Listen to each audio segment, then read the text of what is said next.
Thank you for listening to the Mindful Midlife Crisis. If you're thinking about starting your own podcast but don't know where to begin, let me introduce you to Buzzsprout, the easiest way to launch, promote, and track your podcast.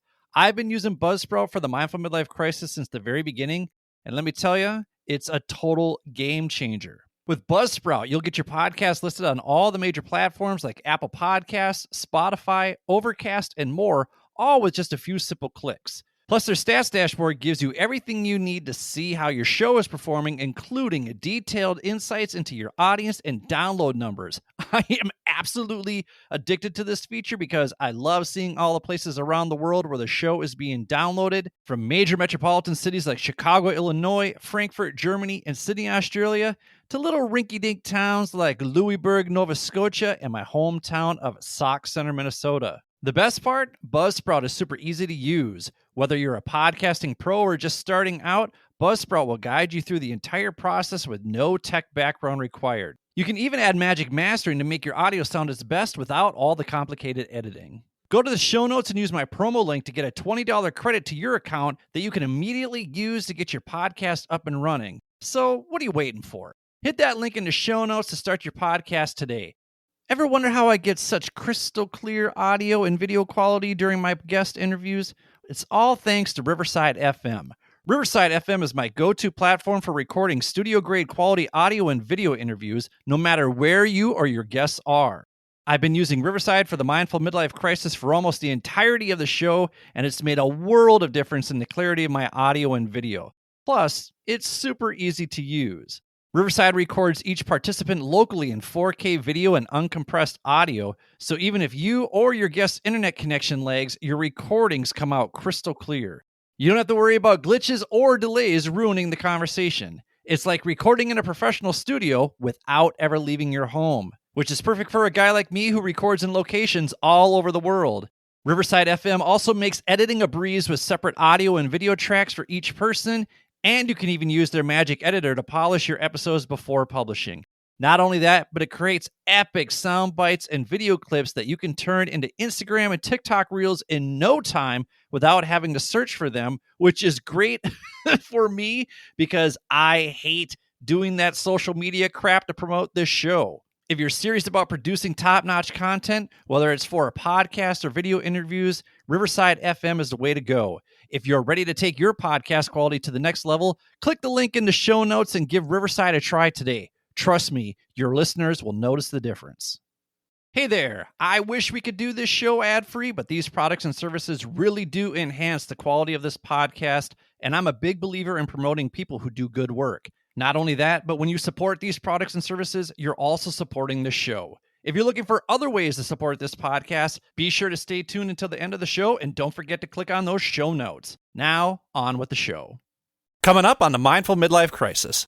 But at the end of the day, what sticks with you the most are the relationships I've forged along the way that add depth and meaning to these adventures.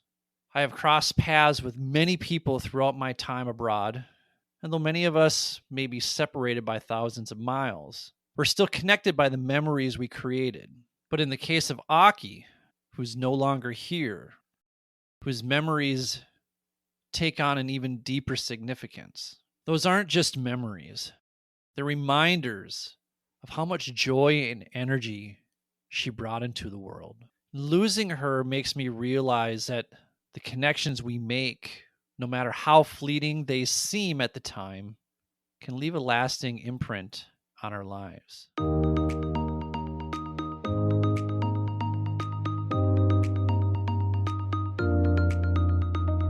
Welcome to the Mindful Midlife Crisis, a podcast for people navigating the complexities and possibilities of life's second half.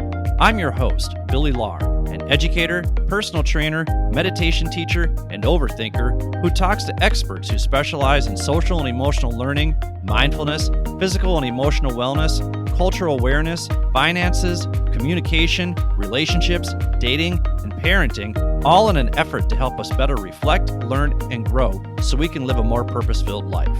Take a deep breath, embrace the present, and journey with me through the Mindful Midlife Crisis.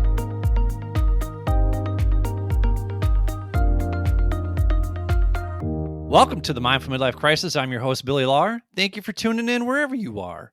The purpose of the show is to help you navigate the complexities and possibilities of life's second half. One way I do this is by providing a platform that gives people the space and permission to share their practical expertise and relatable life experiences that inspire you to become more clear, consistent, connected, and compassionate in pursuit of your own future goals. If you want to listen to some of my favorite conversations from the past, visit www.mindfulmidlifecrisis.com/fanfaves. That's where we post past episodes that generated the most buzz from our loyal listeners, like my conversation with Sarah Rudell Beach. That's episode 4, What is Mindfulness? Where we talk about what mindfulness is and what mindfulness is not, the difference between doing mode and being mode. Remember, we are human beings, not human doings, and how mindfulness can help us facilitate the changes we need to make, not just in our own lives, but within our communities. This was our very first interview we did back when Brian on the Bass was on the show. And thank goodness Sarah Rudell Beach is so amazing, because we were very, very new to this whole podcast world. And you can tell, but she is an all-time show favorite. She's just an all-time favorite person of mine. I love me some Sarah Rudell Beach. So be sure to give that episode a listen. Lately, though, I've been sharing how practicing intentional and mindful living over the last 10 years has helped me navigate the trials, tribulations, and triumphs of my own midlife crisis. Being more intentional and mindful has helped me process my anxiety in a much healthier way by reducing my emotional reactivity and impulsive behavior, which in turn has helped me improve my relationships and communication with others. So if you're ready to make a meaningful change in your life, visit www.mindfulmidlifecrisis.com and download your free Jumpstart Your Midlife workbook. This workbook offers a comprehensive guided approach that will help you transform your midlife years with actionable steps, reflective exercises, and practical insights that will empower you to unlock your potential and build a more fulfilling life for yourself. These are the same skills, strategies, and resources I use in my own life based on years of research and experimentation to find a bit more calm and clarity amidst the chaos. So if you're ready to take the leap, go to www.mindfulmidlifecrisis.com and take action now. But here's the deal. I don't have all the answers, because there are still days when I'm a hot mess navigating this thing called life. But by sharing my experiences, as well as the experiences of others, my hope is that you'll find that you are not alone in your experience. When we journey together and offer encouragement, we create a stronger, more connected community where everyone can thrive, because at the end of the day, we'll always achieve more working together than we ever could alone. I'm feeling a bit nostalgic today because 2 years ago, I landed in Osaka, Japan. And Japan was long number one on my travel bucket list, but it had eluded me throughout the first 18 months of my odyssey due to COVID. But when Japan announced that they were opening for tourists in October 2023, I was like, sweet, because I was going to be in Korea at that time. So I thought, oh, I'll just scoot on over to Japan in January after my 90 days are up in Korea. So in my excitement, I impulsively booked a flight without thinking things through. And then about after a month, I realized Japan is going to be cold. Why would I go there when it's cold? So I canceled the flight and rerouted myself through Thailand for 6 weeks and Singapore, where it is definitely not cold. I remember you have to take like 5 showers a day when you're in Singapore, because it is so hot. It's so humid. It was rainy while I was there too. It is incredibly warm, at times miserable, but Singapore is an underrated city, in my opinion. I actually really liked Singapore despite how hot and humid it was. Go visit Singapore. It's so clean. The food is great. It is a little pricey, but if you find hawker centers, you're going to eat really well and affordably. Now, I knew once I got to Japan, I wanted to spend about 2 months there. So I planned to arrive in the spring where I could see the cherry blossoms, which was at the very top of my Japan bucket list experiences. That meant I had a couple weeks to kill before I landed in Osaka. So that's how I ended up in Vietnam for the first time. I spent a week in Da Nang with a couple of side trips to Hoi An. Quick shout out to Billy Vietnam Travel on Instagram. Give him a follow if you are in Vietnam and you're going to Hoi An or Da Nang, be sure to take a food tour with Billy Vietnam Travel. This dude is so much fun. I love me some Billy Vietnam Travel. I love this guy. Give him a follow. If you want his tour, shoot me a message and I will send over the link so that you can book a tour with him. You will have so much fun. You will eat delicious food. You will laugh. It will spark so much joy and wonderful memories and experiences that will last you a lifetime. Trust me. So just shoot me a message, give him a follow on Instagram, however you do it. If you're in Hoi An, if you're in Da Nang, make sure you connect with Billy Vietnam Travels. From Da Nang, I went to Hanoi, which is the most chaotic and adrenaline pumping city I've ever visited, but it's so lively. The food is incredible. I cannot recommend Hanoi enough. Great experience there. And then from Hanoi, I flew to Osaka for my 2-month adventure in the land of the rising sun. I wanted to spend a significant amount of time in Osaka, so I booked an Airbnb for 3 weeks because I like to slow travel. I'm not a big fan of bouncing around from one place to the next after just a few days. And I had been doing that through Thailand and Singapore and Vietnam. I'd only been spending a week in each of those places, and it's fine. But after 2 months, I was getting exhausted. So I wanted to feel settled because it does take me a long time to adjust to new surroundings, which is why when I got there, I went through my normal routine of assessing the apartment and then unpacking my suitcase and methodically organizing my clothes and setting up my space. Does this surprise anybody? The meticulous nature in which I travel and pack and unpack. Here's the thing, though. We actually talked about the value of setting up a space to be more productive and less distracted with Jeannie Love in episode 99, where she provides practical strategies to help neurodivergent people who are struggling to thrive. Jeannie is actually one of our sponsors. So if you want, you can go back, listen to that episode, and then book a call with her if you or your organization needs help with neurodivergence. And through that conversation, and as well as through all the traveling that I've done, I have learned that feng shui is definitely a thing. The way you set up a space or declutter a room really does have an impact on your overall mental health. We actually talked about this as well with the clutter-free queen, Janet M. Taylor, episode 54, if you want to check that out. Janet is such a lovely lady. That was a wonderful conversation. Anyway, one of my favorite things to do when I arrive in a city is take a food tour so that I can A, get the layout of the city, and B, figure out what local cuisine and restaurants will fill my belly while I'm in town. I'm not a foodie, and I absolutely prefer convenience and familiarity when I'm eating on my own. I know that drives people nuts.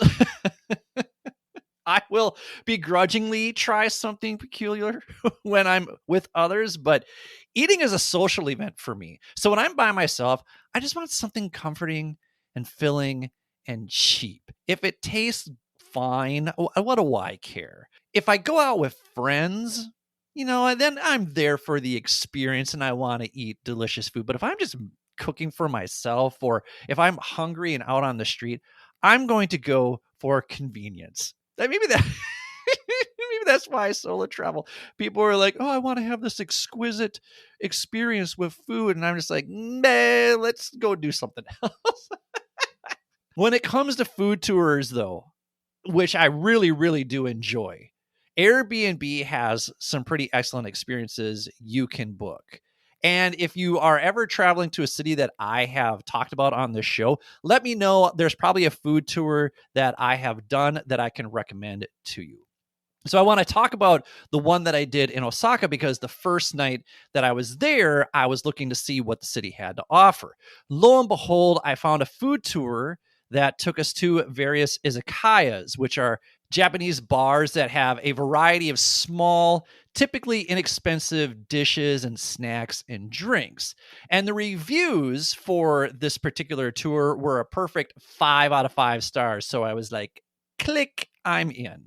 So when I arrived the night of the tour, the next night, I was greeted by this woman with blue hair and a funky cap and this wild personality. And her name was Aki. And Aki embodied all of the quirkiness and eccentricities of Japanese counterculture that we often see depicted on TV. And her energy was so infectious. We were later joined by 3 friends from the US traveling through Japan together. And then there was this young guy from Australia who also joined us. And as soon as we all started talking, the energy of that group shifted. We had this rowdy frat boy dynamic, but not the obnoxious table smashing kind, not the douchey frat boy dynamic. We were a fun, self-aware, and kind group. But the banter that we had was effortless. But what made it even more entertaining was Aki. She didn't just keep up with our banter. She went toe to toe with us, matching our energy, dishing out shit left and right, and somehow making the whole vibe of the night even better. It was like she instinctively knew how to play the game. She kept us on our toes while keeping the laughs rolling in. And I think we hit like 3 or 4 izakayas that night, each with a different vibe, but each also having a local experience all of its own.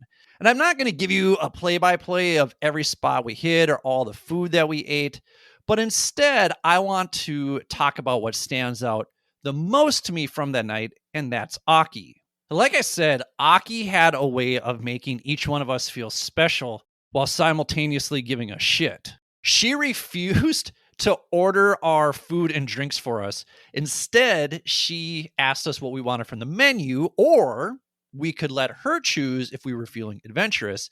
And then she taught us how to order in Japanese. She said, first, you must get the attention of the bartender. When we want to say excuse me in Japanese, we say sumimasen. And she explained that when you're in Tokyo, people are very demure, very mindful, very polite. But since we are in Osaka, the culture is a little bit different.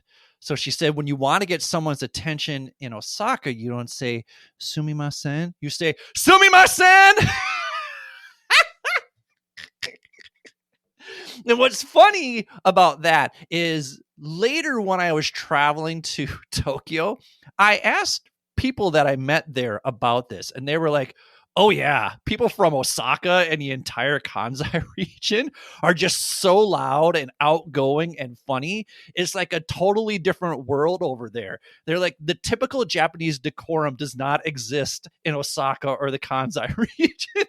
And they said that's actually where all the comedians come from as well. Another side story, I remember hiking in Korea one time, and a Japanese dude was in our group, and he had this extremely outgoing and bold personality. And he walked up to me and he introduced himself, and I was like, are you from Osaka?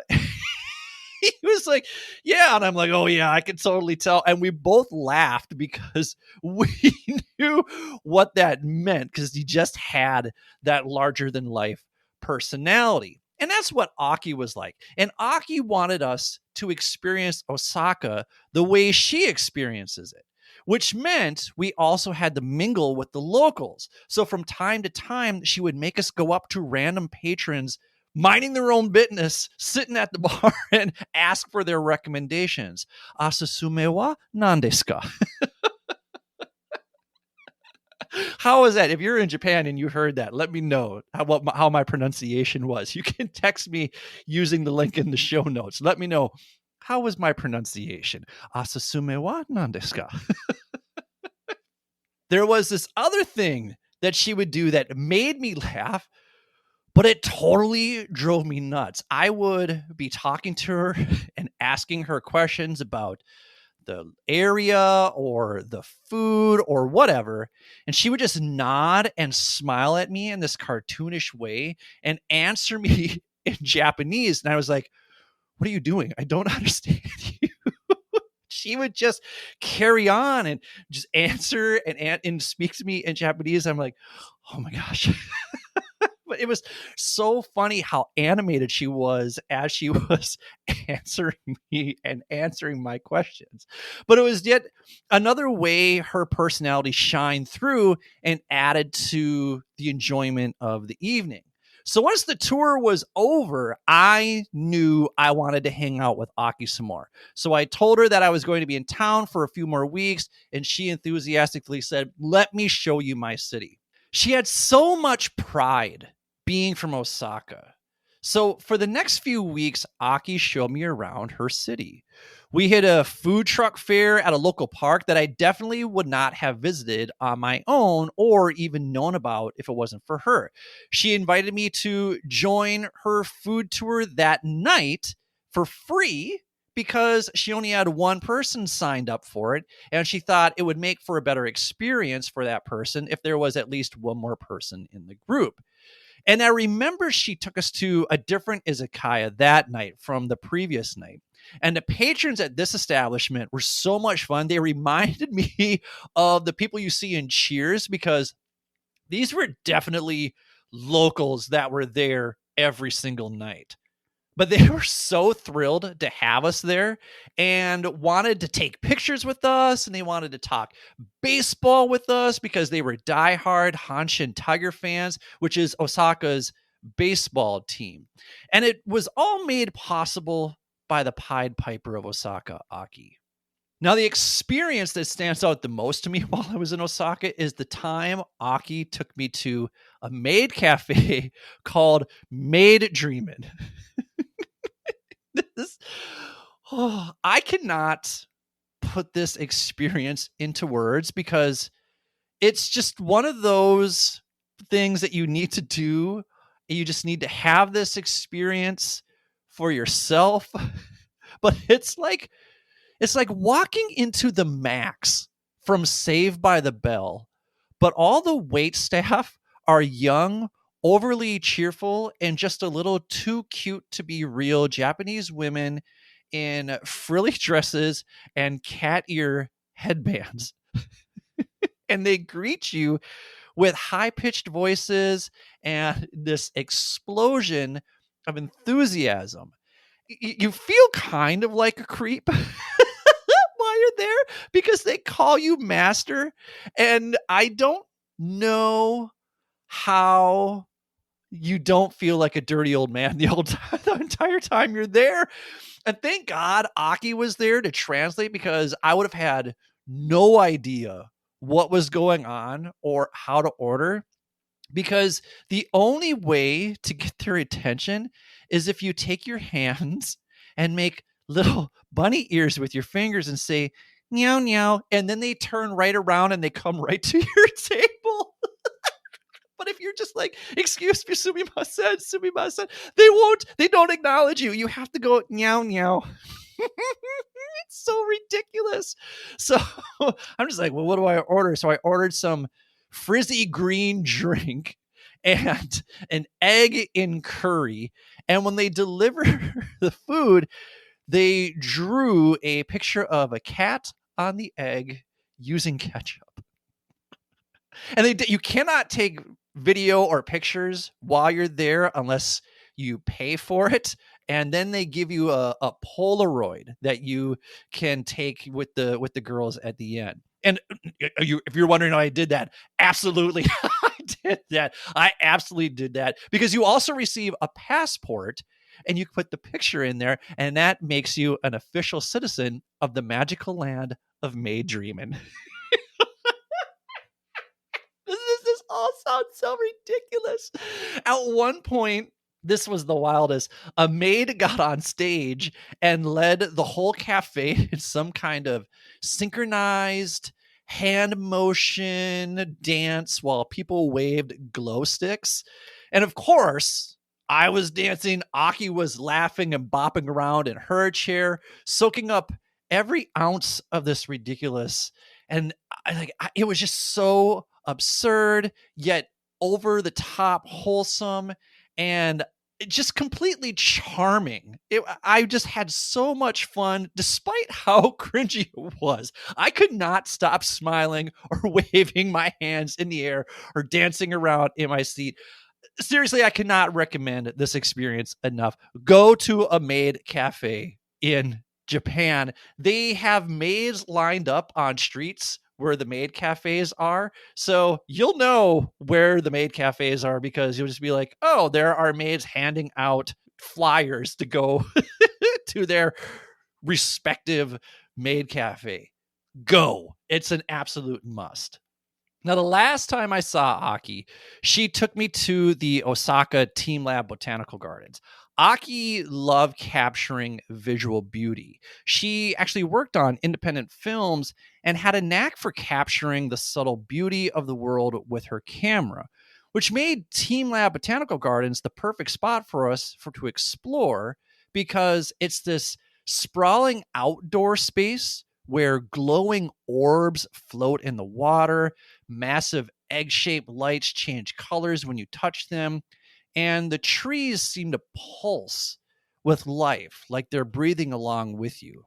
And it's this beautiful sensory overload because you're surrounded by this surreal neon wonderland. The whole place shifts and reacts to you like you yourself are part of the art. And it's quiet in a way that makes you want to slow down and take it all in. And I have these amazing pictures that truly highlight the contrast between the night sky and the swirling colors of the art. Naki and I took dozens of pictures standing in front of one of the glowing eggs because our silhouettes created this striking contrast against the shifting neon hues, making it look like we were part of the installation. Every time the colors changed, it felt like we were stepping into a completely different scene, sometimes bathed in deep blues that made the whole moment feel serene, other times glowing in fiery reds and oranges that gave everything a dramatic, otherworldly energy. I remember feeling sad when I said goodbye to Aki that night because I wasn't sure when I'd ever see her again. That blue hair she was rocking when I first met her was actually a wig, covering up the hair she lost due to chemotherapy. While having dinner before the Botanical Gardens, I asked her, how are you doing? How's your health? And she said it's too sad to talk about. After I left Osaka, I told Aki how much our time together meant to me. She never let the reality of her illness dampen her enthusiasm for Osaka, and she opened up the heart of the city and left a lasting impression on me forever. And for the next year and a half, Aki and I kept in touch over WhatsApp. She was the same old Aki, cracking jokes, giving me shit, and making me laugh.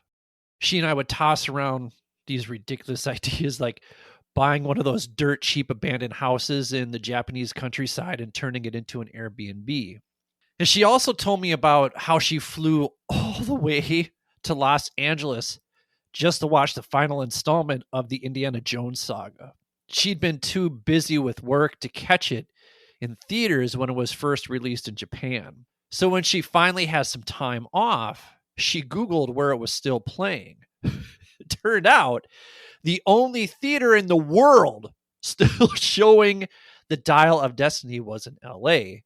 So, of course, she crossed the Pacific Ocean just to see Indiana Jones fight the Nazis one last time. Now, Aki actually lived in Chicago for a few years, and she talked about how much she loved living there. But unfortunately, some things happened that compelled her to move back to Osaka. So returning to the US was a big deal for her. So when I asked her if she bawled her eyes out at the end of the movie, she said, in a way, yes, but not because of the story or the fact I made it to the US to see the movie. And I missed an opportunity to ask her what was emotional for her. But if I had to guess, she knew the end was near. So she made sure she got to see her hero's final adventure while surrounding herself with her American friends on her own final adventure. In July 2024, I got a couple texts from Aki informing me that her health had started to take a turn for the worse, and she was spending more and more time in the hospital. On July 6th, she told me she was discharged from the hospital and feeling okay. On July 7th, she asked how I was doing, and I told her I was making arrangements to move to Seoul and that moving across the world was a lot of damn work. You know the drill, I said. She said, yeah, but it's so damn exciting. When I landed in Seoul on August 16th, I let Aki know that we were once again in the same time zone. But this time she didn't respond. And from time to time, I would text her to see how she was doing. But I never heard back from her. And this started to worry me, but I didn't want to be overbearing in case she had been hospitalized and couldn't respond. Sometimes she couldn't call or text because certain parts of the hospital wing didn't allow cell phones. So when December rolled around, I was taking a trip to Okinawa, and I sent her a text jokingly asking her if she wanted to be my tour guide because I find it so difficult to navigate Japan as a solo traveler. There's still nothing. So a few days later, I texted her. I said, hey, how are you? I've been thinking about you a lot lately. And the following day, I got a text message that popped up as Aki. But when I read the message, I learned that it was her brother who was texting me to inform me that Aki had passed away back in August. I thanked him for letting me know, and I shared with him how much his sister meant to me. And then I cried.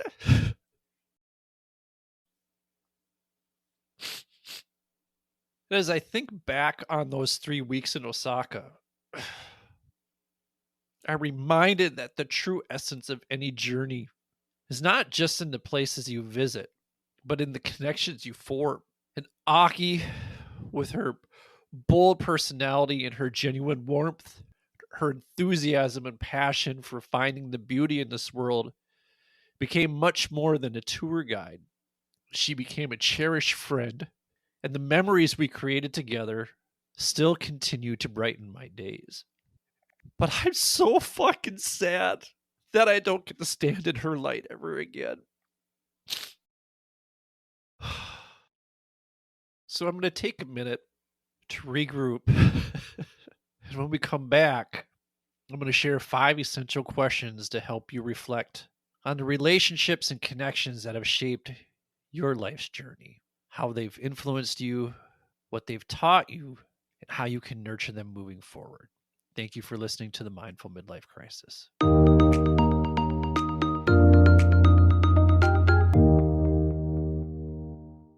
This episode is sponsored by the Bell Center and its Mind Hacking Meditation course, a transformative 3-week journey into meditation and mindfulness. Perfect for beginners or seasoned meditators alike, this self-paced course requires only 5 hours a week and includes daily guided meditations, theory lessons, and one-on-one guidance from Colin Purcell and Anna Schlegel. Experience the essence of the Bell Center from anywhere in the world. I actually took this course last year while I was in Korea, and it challenged my already established mindfulness practice while also expanding on my understanding of how mindfulness and breathwork actually impacts our physiological health. For those ready for a physical retreat, the Bell Center, perched on a lush rainforest hill in Ecuador, is a sanctuary for mindfulness, yoga, surf, and more. With breathtaking ocean and mountain views and a vibrant permaculture project, the center offers fresh, organic produce to all its guests. Join Colin and Anna for silent meditation, yoga, and surf retreats starting February 1st.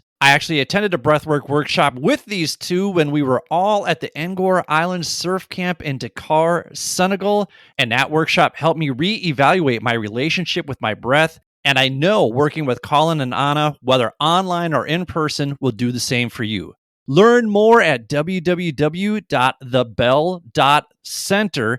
That's www.thebell.center. Give them a follow on Instagram and be sure to check out episodes 48 through 49 of the Mindful Midlife Crisis, where I talk with Colin and Anna about how the power of breathwork can enhance our lives.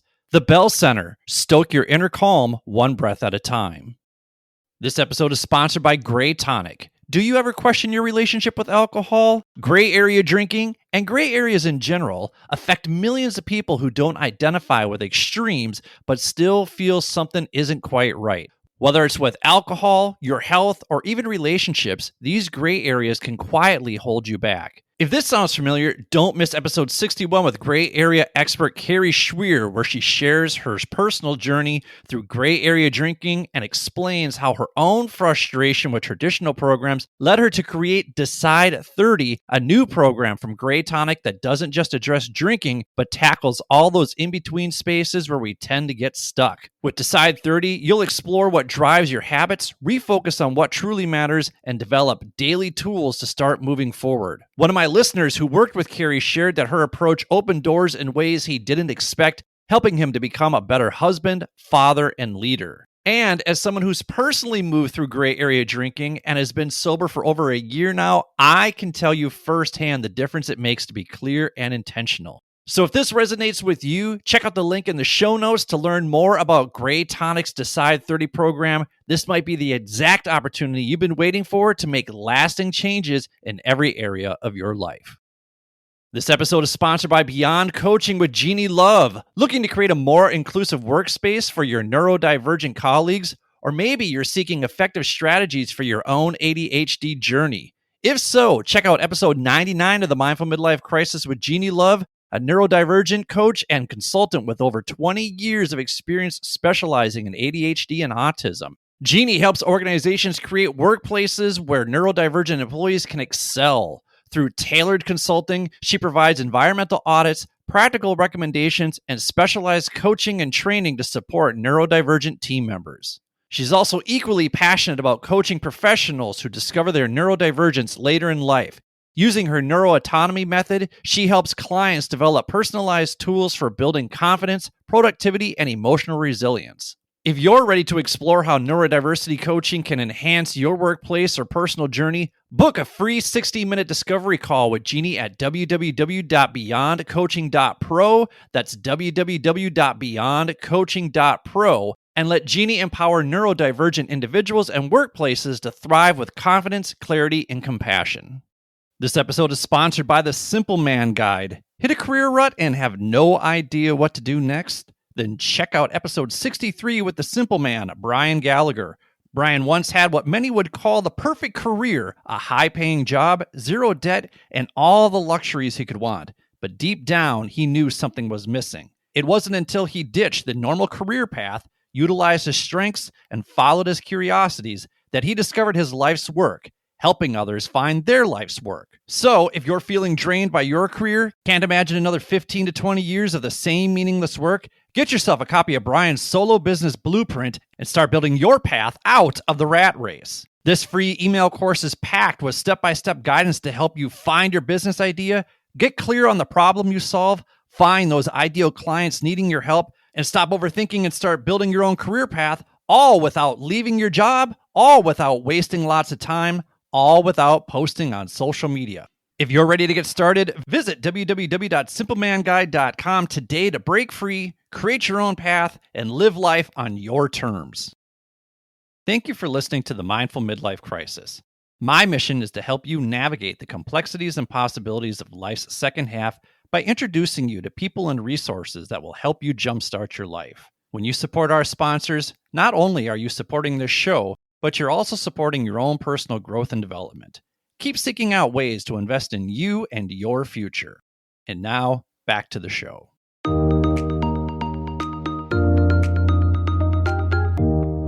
Welcome back to the Mindful Midlife Crisis. Today, we're talking about the importance of building meaningful relationships and connections with others through cultural immersion.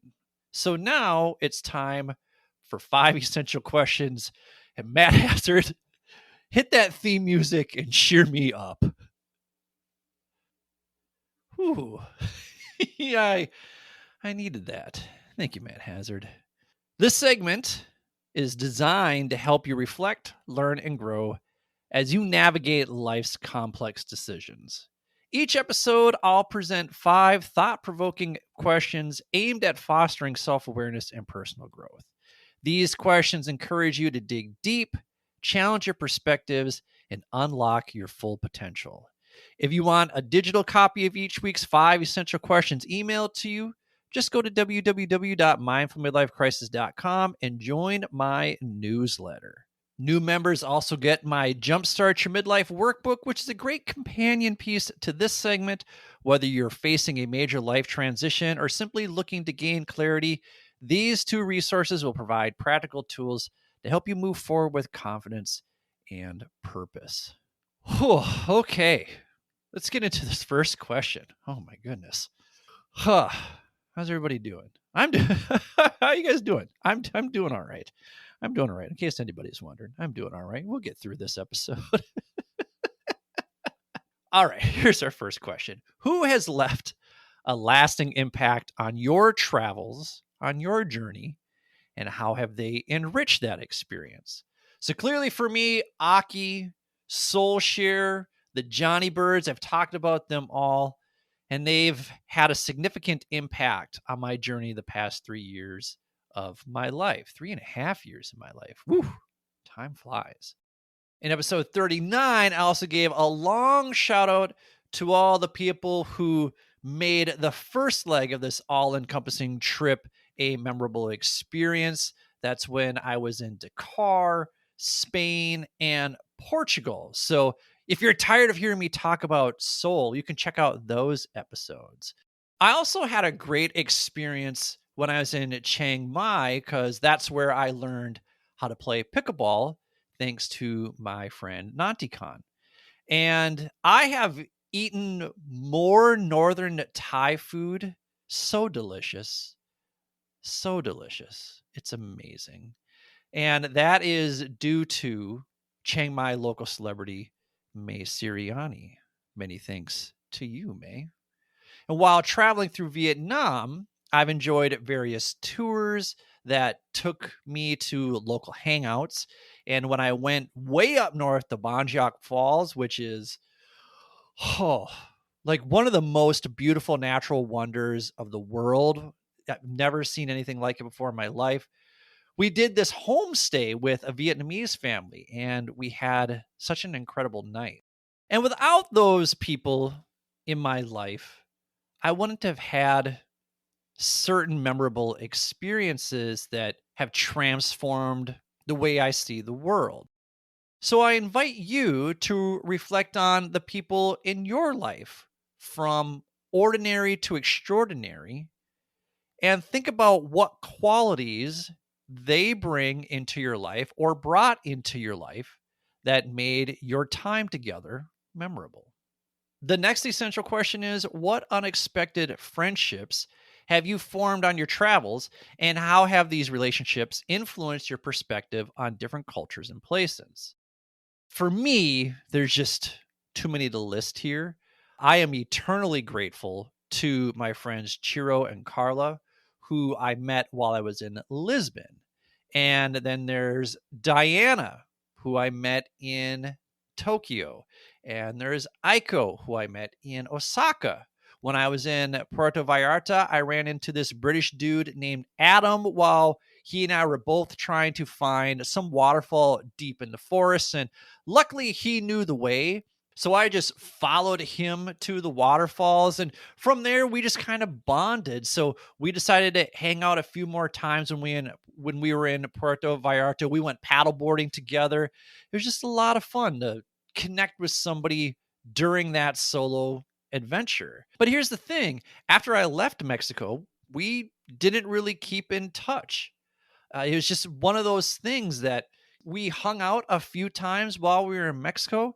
And I'm grateful that I met him because really, people come into our lives for 3 reasons. They come in for a reason, a season, or a lifetime. I didn't make that up. I think I heard that in Jay Shetty's book. Admittedly, though, living such a transient lifestyle has made it really difficult to foster deep relationships, which is something I value because I'm a deep relationship guy. I'm not much for small talk or superficial conversation. So when I meet someone I bond with, I try to keep them in my life as much as possible. But the reality is, life goes on and nothing is forever. So I've had to really wrestle with the idea that sometimes people are just in our lives for a season, but that season can also leave an impact for the rest of our lives. That doesn't mean every encounter happens for a reason. You guys know I hate this idea that everything happens for a reason. Stop. It just means that sometimes people come into our lives and add joy or value. And then when that happens, it's important to sit with it, to embrace it. Does it suck when they leave? Of course. And it's okay to feel that loss. But it's also important to extend gratitude for the time you shared together. So I invite you to think about the friendships that arose unexpectedly and consider how these relationships have broadened your understanding of the larger world. Our third essential question asks, how do you maintain connections with the people you meet on your travels? And how do those relationships continue to enrich your life? So, this is actually where social media, when used intentionally, becomes a powerful tool for maintaining connections. If I meet someone on my travels and I want to keep in touch, Instagram is usually my go to. We exchange follows like it's an open ended invitation to stay in touch with each other's lives without the pressure of constantly messaging. It's an easy way to keep tabs on what people are up to, celebrate their milestones, and engage in those little moments that keep a connection alive, even from thousands of miles away. Remember last week when I told you about my friend Dave, who I met in Milan, and then we became Pearl Jam buddies? He texted me back shortly afterwards and totally enraged me because he said that he's got 4 Pearl Jam shows lined up this summer. Damn you, Dave. I'm so jealous. I miss Pearl Jam shows. But he also, this is how great of a husband Dave is. He let me know that his wife, Katie, is wrapping up her PhD. Katie, I applaud you. Congratulations. Keep up the amazing work. I'm so glad that I got that update. I love getting life updates like that, especially when people are just crushing it, even if you're not crushing it. I think a few episodes back, I texted a friend who was struggling a bit. And you know what that led to? That led to a Zoom call. And so he and I caught up on a Zoom call. That's the power of connection, you guys. That's why, like, if you're thinking of someone and you haven't connected with them in a while, just send them a "Hey, what's up" message. I was just thinking of you. How are things going? It's that easy. It doesn't have to be cheesy. You're not soliciting anything. And Instagram, for all its faults, actually helps me stay connected with people because I'll scroll through my feed, and if I see a friend from a past trip post something interesting, like a new adventure, a big life update, or even just a funny meme, I'll drop a like, leave a comment, or reply to their story. It takes all but 5 seconds, but it reinforces that connection. It's not just about keeping them on my radar. It's about reminding them that I still value our relationship. Instagram stories, in a particular way, have been a great way to keep interactions casual but meaningful. I can react to someone's travel photos, ask about a cool spot they visited, or even send a quick, "Ooh, looks amazing" message. Those small gestures keep the door open for deeper conversations when the time is right. And every once in a while, those casual interactions turn into something more. Maybe a reunion in another country, an introduction to someone in their circle, or even a potential collaboration. Here's a perfect example of this. All right. I went to Taipei over the holidays, like the Christmas, New Year's holidays, right? And I was scrolling around on Instagram and I saw my friend Carrie from Singapore was on her way to dog sit for a friend in Taiwan. And I was like, OMG, I'm also here. Let's hang out, which was awesome because I told you that I'm not a big foodie, but she's a major foodie and she knows where all the good food is wherever she goes. So we walked around the Beato market. I think that's how you pronounce it, and Shilin market. And then afterwards, we went out with a group of her friends who were also in Taipei to some super small dive bar. And we had an absolute blast. We just took over that joint and it was so much fun. And then the next day, as fate would have it, this dude, Ben, I met in Seoul 2 years ago, posted that he was going to be in Taipei. And I was like, hit me up. And we got to hang out a couple times as well, which was a lot of fun and reminded me how much better traveling is when you're surrounded by friends. But it's even more fun when it's a serendipitous reunion like it was with Carrie and Ben. That's such a good word. Serendipitous. I like that. There was another situation. It didn't happen recently. It happened maybe a year and a half ago. I met Jason and Mackenzie, who are from Wisconsin, and they were eating and having a drink at an izakaya in Tokyo. And I was sitting next to them and they were like, oh, are you from the States? Da, da, da, da. So they actually engaged me first, very Midwestern of them. And so we got to talking and I was like, hey, we were planning on going to Golden Guy, which is another district of izakayas. And do you want to go there and check that out? And they were like, yeah, sure. So we ended up hanging out with them for the rest of the night. And then a year later, they saw that I was in Chiang Mai at the time, and they were heading to northern Thailand on vacation.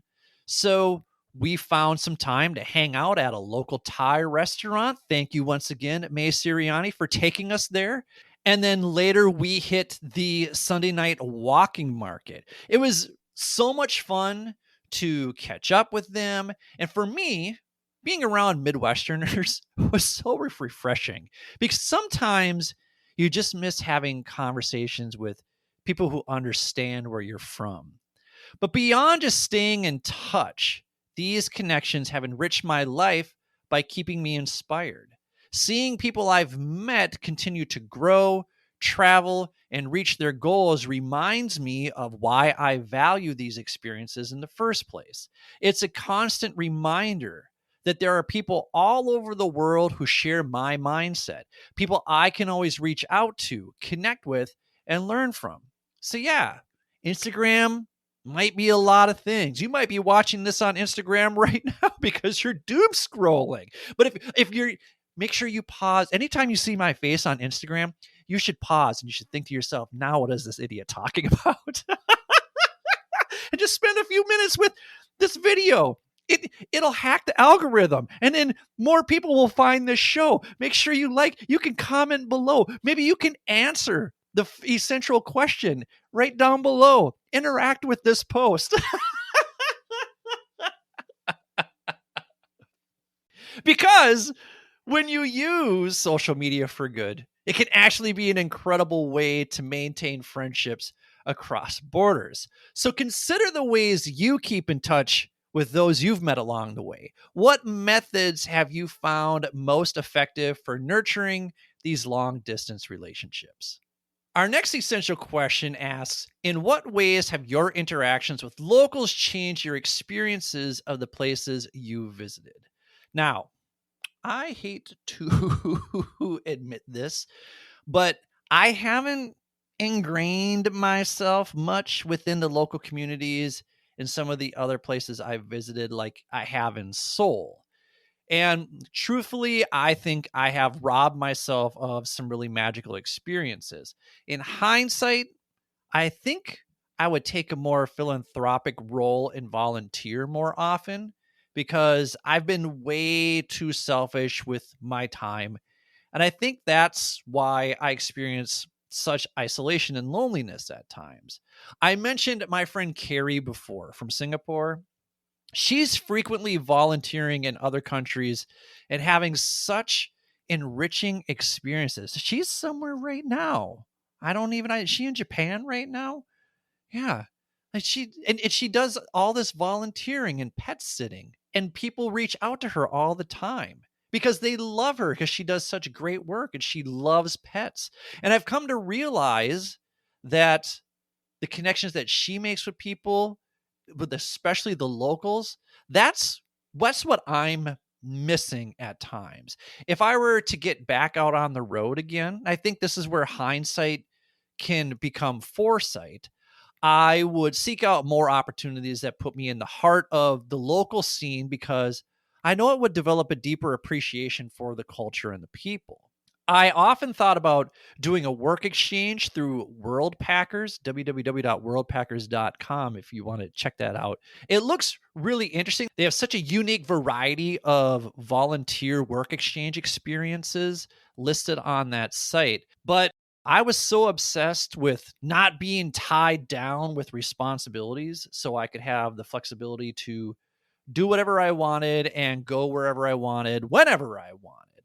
But I do think that robbed me of certain experiences. So I'm fortunate to be working this job in Seoul now because it gives me an opportunity to connect with business class Koreans, professional Koreans who teach me about their culture as much as I teach them about English.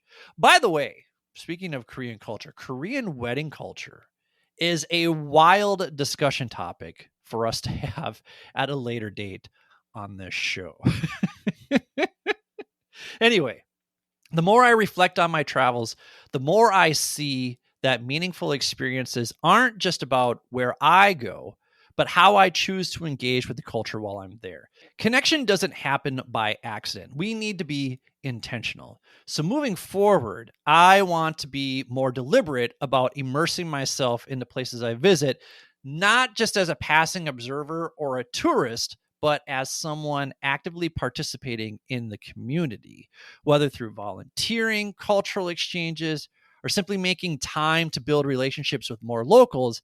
I know that deeper engagement will lead to a richer, more fulfilling experience.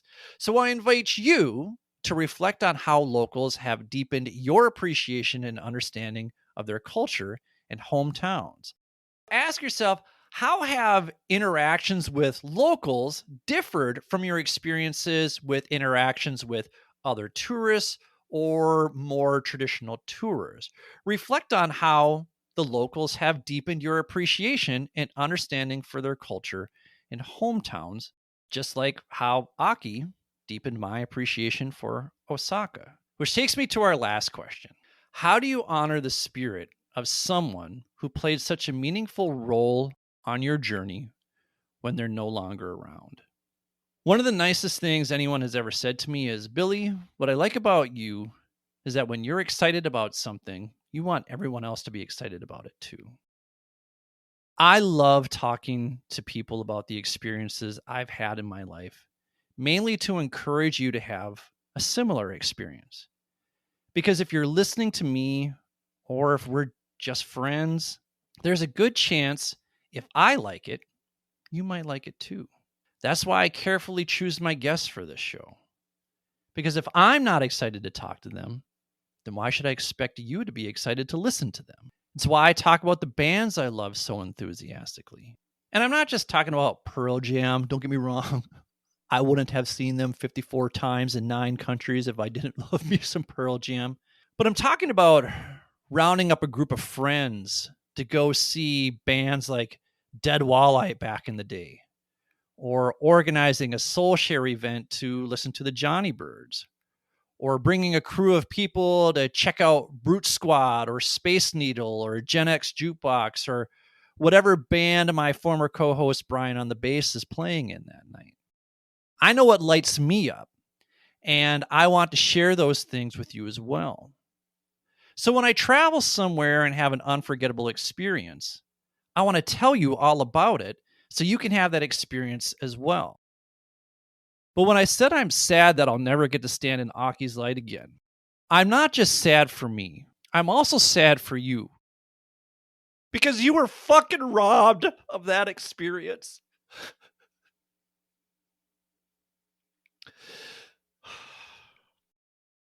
And the only way for me to share that experience with you is to talk about how magical of a human being she was.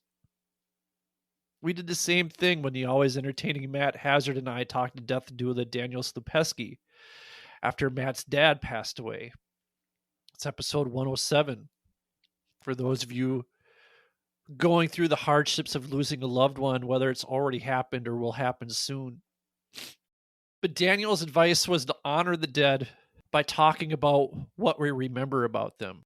And the thing is, Aki would hate this episode because despite her larger-than-life presence, she preferred being behind the scenes. When she and I went to that food truck festival, she wanted me to talk about all the different foods we were eating.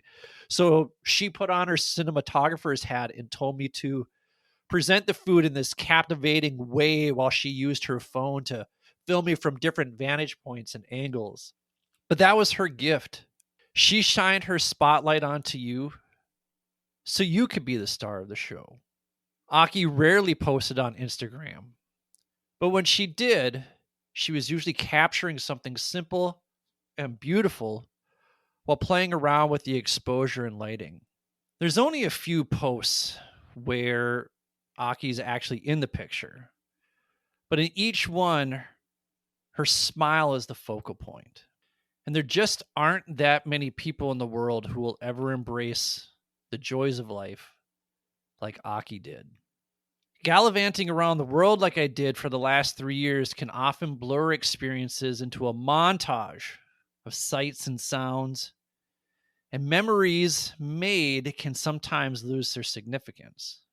But at the end of the day, what sticks with you the most are the relationships I've forged along the way that add depth and meaning to these adventures. I have crossed paths with many people throughout my time abroad, and though many of us may be separated by thousands of miles, we're still connected by the memories we created, which remind me daily of the enduring value of these connections.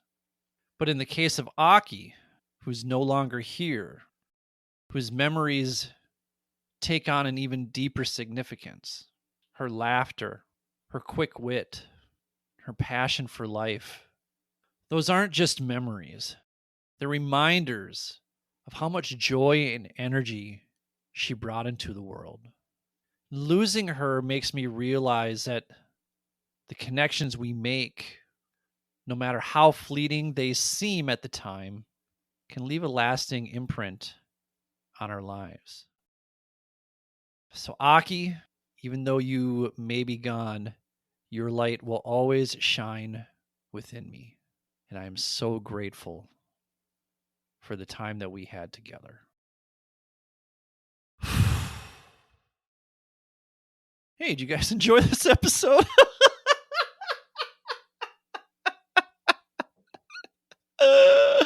Well, if you did, subscribe to the show wherever you get your podcast so you never miss an episode where I bawl my eyes out. Oh, man. Woo. I would also greatly appreciate it if you would share this episode with the people in your life who matter to you. You know what? Make sure you send them a nice message, too, that lets them know you were just thinking about how wonderful they are and how much they have meant to your life's journey. And if you include the link to the show, that's cool, too. I'm more concerned with you just reaching out to the people in your life and letting them know how much they mean to you. And if you do that on LinkedIn and Instagram, don't forget to tag me because sharing is caring. If you're feeling really generous, please consider making a donation to the show. All you got to do is click on the donate button in the show notes. And if you do, I'll give you a shout out when I'm not crying. If you want more free resources to help you reflect, learn, and grow, consider subscribing to my weekly newsletter at www.mindfulmidlifecrisis.com. Or if you want to keep up with my travel adventures as well as my life in Korea, you can follow me on Instagram at mindful_midlife_crisis. That's where I share my travel tips, experiences, and recommendations so you don't feel so overwhelmed when planning that next big trip. If you're interested in collaborating on a future project together, hit me up on LinkedIn. I'm always looking to connect with amazing people with amazing life experiences and stories to share. Don't forget to check out this week's sponsors. I'm not here to solve all the world's problems. Clearly, I have problems all on my own. But I'm working through them. And listen, you should probably show emotion when you're talking about someone who meant a great deal to you, but they're no longer with us. I think that's just natural. But as you can tell, relationships are really important to me, which is why I'm constantly building my network so I can provide more resources for you to live your best life. And when you support those sponsors, you also support their show, so don't be afraid to reach out to any of them. Or if you'd like me to make an introduction, shoot me an email at billy@mindfulmidlifecrisis.com. Finally, let me leave you with this. When you're in the midst of a midlife crisis, remember that progress is never linear. Our growth looks more like the stock market. Some days we're up, some days we're down, and we may not reap the benefits for a while. But if we play the long game and continue to invest in being consistent, disciplined, patient, compassionate, and connected to others, you'll see that investment in yourself will pay huge dividends as you navigate the complexities and possibilities of life's second half. So for Aki, this is Billy. Thank you for listening to the Mindful Midlife Crisis. May you feel happy, healthy, and loved. Take care, friends. Thank you for listening to the Mindful Midlife Crisis. If you're thinking about starting your own podcast but don't know where to begin, let me introduce you to Buzzsprout, the easiest way to launch, promote, and track your podcast. I've been using Buzzsprout for the Mindful Midlife Crisis since the very beginning, and let me tell you, it's a total game changer. With Buzzsprout, you'll get your podcast listed on all the major platforms like Apple Podcasts, Spotify, Overcast, and more, all with just a few simple clicks. Plus, their stats dashboard gives you everything you need to see how your show is performing, including detailed insights into your audience and download numbers. I am absolutely addicted to this feature because I love seeing all the places around the world where the show is being downloaded, from major metropolitan cities like Chicago, Illinois, Frankfurt, Germany, and Sydney, Australia, to little rinky-dink towns like Louisburg, Nova Scotia, and my hometown of Sauk Center, Minnesota. The best part? Buzzsprout is super easy to use. Whether you're a podcasting pro or just starting out, Buzzsprout will guide you through the entire process with no tech background required. You can even add magic mastering to make your audio sound its best without all the complicated editing. Go to the show notes and use my promo link to get a $20 credit to your account that you can immediately use to get your podcast up and running. So what are you waiting for? Hit that link in the show notes to start your podcast today. Ever wonder how I get such crystal clear audio and video quality during my guest interviews? It's all thanks to Riverside FM. Riverside FM is my go-to platform for recording studio-grade quality audio and video interviews, no matter where you or your guests are. I've been using Riverside for the Mindful Midlife Crisis for almost the entirety of the show, and it's made a world of difference in the clarity of my audio and video. Plus, it's super easy to use. Riverside records each participant locally in 4K video and uncompressed audio, so even if you or your guest's internet connection lags, your recordings come out crystal clear. You don't have to worry about glitches or delays ruining the conversation. It's like recording in a professional studio without ever leaving your home, which is perfect for a guy like me who records in locations all over the world. Riverside FM also makes editing a breeze with separate audio and video tracks for each person, and you can even use their magic editor to polish your episodes before publishing.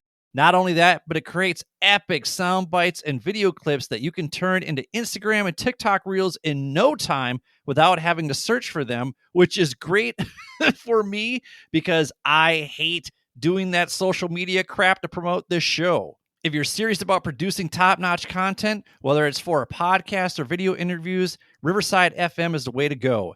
If you're ready to take your podcast quality to the next level, click the link in the show notes and give Riverside a try today. Trust me, your listeners will notice the difference. Hey there, I wish we could do this show ad-free, but these products and services really do enhance the quality of this podcast, and I'm a big believer in promoting people who do good work. Not only that, but when you support these products and services, you're also supporting the show. If you're looking for other ways to support this podcast, don't forget to click on those show notes. Thank you for listening to the Mindful Midlife Crisis.